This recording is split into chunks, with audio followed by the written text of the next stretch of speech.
Hello, what's up mga kautang? Welcome back dito sa aking channel, no? So, this is Clarice, ang inyong number 1 palautang. So, sa video na to mga kautang, another utangan online pa rin ang pag-uusapan natin. Ibabahagi ko sa inyo itong utangan online. Hindi to bago sa Google Play Store mga kautang, pero gusto ko siyang reviewin ulit kasi tingnan natin ngayon kung may pinagbago ba. Kasi alam nyo mga kautang, yung offer nila sa akin is 4,000 pesos. At yung mga valid ID na pasok dito mga kautang or yung mga highly recommended IDs nila is UMate, SSS at yung national ID. So pasok dito mga kautang ang national ID sa recommended IDs nila. Mga kautang, bago kayo mag-install at mag-download ng utangan na ito, make sure na tapusin nyo muna ang buong video mga kautang, no, para malaman nyo talaga yung buong detalye ng utangan. Mga kautang, maglalagay po ako ng hashtag word sa loob ng video na ito. Ang unang dalawang tao na makakomment ng tamang hashtag word ay mananalo po ng aking pa-daily Gcash giveaway dito sa aking channel. So, hahanapin niyo na po yung hashtag word sa loob ng video na ito. So, yun na nga mga kautang, no, pag-uusapan natin ngayon ulit si Peso Cash Safe Online Loan. So, ito po ay under mga kautang ng Mylon Lending Investors Incorporation at ito po ay naka-SEC registered. So, ang sabi dito sa kanilang platform is yung loan amount na pwede mong mautang is 4,000 yung binigay nila sa akin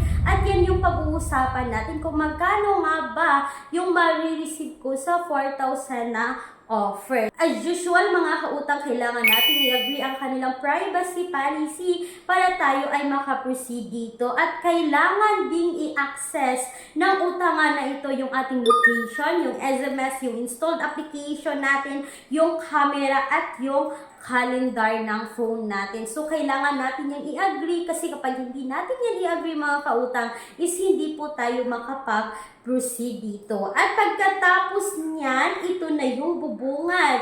As you can see sa screen mga kautang, maximum loanable amount is up to 8,000 pesos. So, 8,000 mga kautang yung talagang credit limit na ibibigay nila, no? So, talagang hindi talaga 8,000 yung makukuha natin kapag tayo ay first time borrower. So mga kautang, bago ko nga ipagpatuloy yung video na ito, kung kayo po ay employed or self-employed at naghahanap talaga kayo ng malaking mauutangan online at kung gusto nyo mag-apply sa bangko, mga kautang, they offer minimum of 20,000, maximum of 2 million pesos. Pero please take note lang po mga kautang that all applications submitted is subject for bank approval. So for more information mga kautang is you can message me dito para sa karagdagang impormasyon ng utangan na ito. So ito na nga, magpapatuloy na tayo mga kautang kay Peso Cash.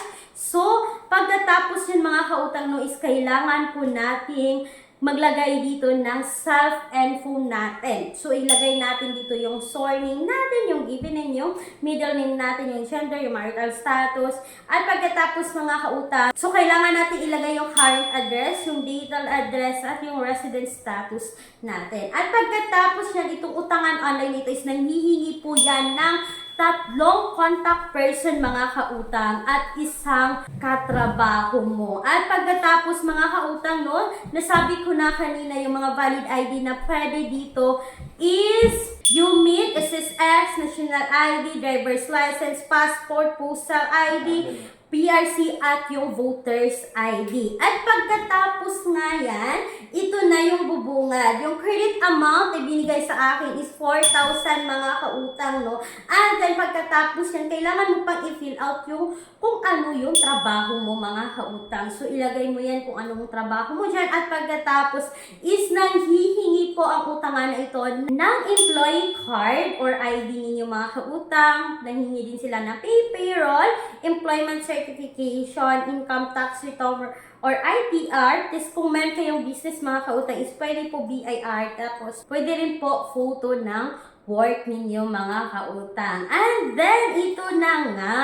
Pagkatapos kung i-fill in lahat is ito na yon. Loan amount is 1,500 hanggang 30,000 yung sabi na naman. So, click po yung apply mga kautang. Makikita ko dito again, loanable amount is 4,000 hanggang 150 days. So, tingnan natin mga kautang kung talaga nga ba 150 days itong offer nila. So, pagkatapos dyan, makikita mo dito yung collection method. So, makikita mo kung e-wallet, bank, or M-Lawyer.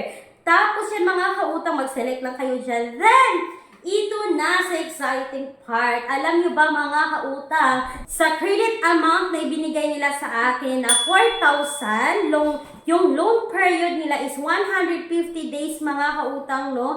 Tapos, yung credit assessment fee nila is 280. Yung platform management fee nila is 480. Yung payment expenses nila mga kautang is 320. Tapos, yung transfer fee nila is 25 pesos. At mga kautang, meron pa silang total interest na 378 pesos. So, mga kautang, no, kung itutal natin yan, all in all, yung 280 plus 480 mga kautang, no, plus another 320 plus yung 25 pesos, yung total deduction nito mga kautang is 1,105.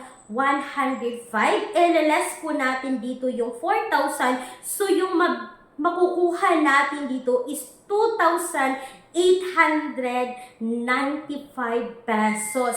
Pero, hindi pa kasama dito mga kautang yung kanilang interest na 378 pesos. So, mga kautang, yung ma-receive mo dito sa 4,000 is 2,895.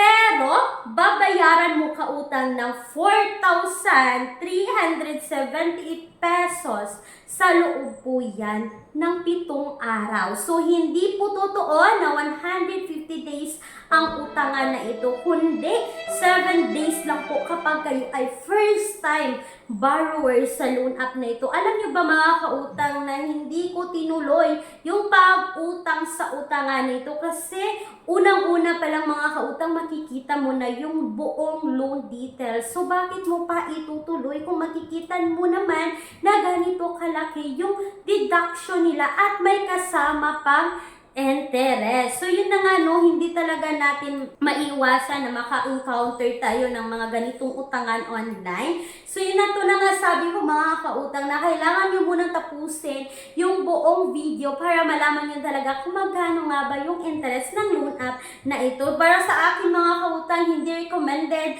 si peso cash. At talagang walang pinagbago mga kautang, no? Ganun pa rin kalaki yung interest nila at hindi pa installment tong loan app na ito. 7 days lang po si Peso Cash Safe Online Loan. So, para sa akin, hindi recommended ang utangan na ito. Pero nasa sa inyo pa rin yan mga kautang kung talaga nga bang susubukan yung utangan ang loan app na ito. So, that's all for today's video mga kautang. Kulang ang budget, ang mahal ng mga bilihin. No problem, may solusyon tayo. Gamit ang isang valid ID, makakautang ka na sa loob ng 10 minutes o mas mabilis pa. Mag-apply ng loan kahit anong oras, kahit gabi o kahit weekends or holiday. Maaaring i-check ang pinned comment sa video na ito, bisitahin ang link at mag-apply na. Huwag niyong kalimutan na maglalagay po ako ng mga alternatives online loan app sa description box or sa pinned comment section ng video na ito. Once again, this is Clarice, ay inyong number 1 palautang dahil utang is life. Bye-bye mga kautang. Thank you, thank you!